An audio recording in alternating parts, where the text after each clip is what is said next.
এবার আমি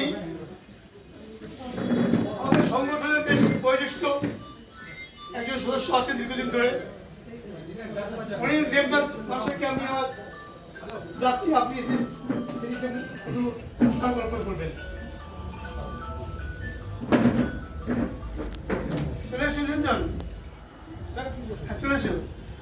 এই যে সেন্ট মেরি ঢুকতে, সেন্ট মেরি গেটের কাছে এসে বাম দিকে আসুন, পোস্টার দেওয়া আছে একটা। আসলাম, লাগলাম, শুরু হয়ে গেছে।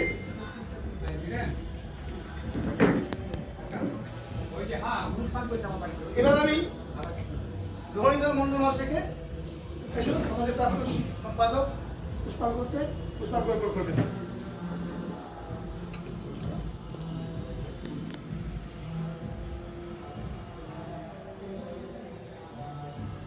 এরপরে আমি মাননীয়